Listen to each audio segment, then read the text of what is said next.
তাই এই মুহূর্তে আমি মাইক দিতে রয়েছি আমাদের ঠাকুর মশাই তপন চক্রবর্তী হাতে।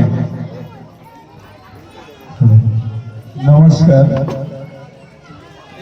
প্রথমে প্রণাম জানাই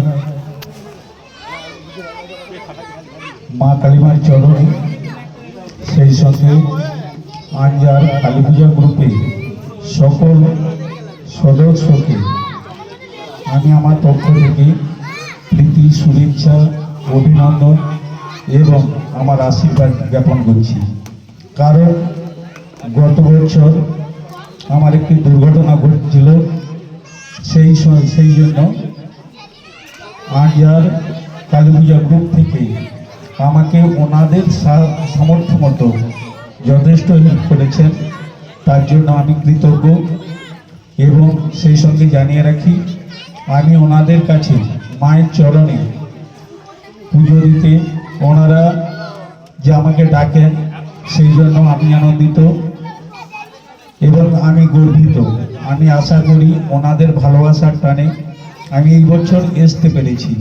সেই জন্য সবাই মিলে আমরা মা কালীর কাছে, বিশেষ করে আমি আমার পক্ষ থেকে মা কালীমার কাছে জানাই, ওনাদের সকল বিপদ থেকে যেন মা দূরে রাখেন।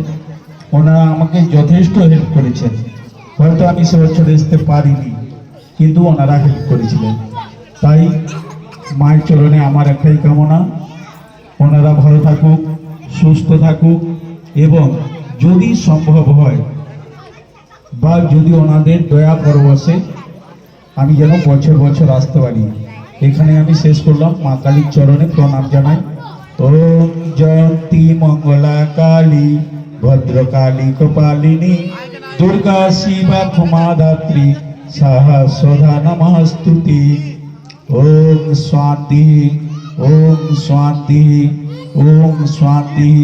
সেই সঙ্গে জানাই মা কালী গ্রুপের সকল সদস্য যেনারা আমার পাশে ছিলেন, সকলেই ছিলেন, যেনারা বলা ভুল, সকলেই ছিলেন, ওনাদের কাছে আমি চিরকৃতজ্ঞ রইলাম। অসংখ্য ধন্যবাদ মিস্টার তপন চক্রবর্তী মশাইকে।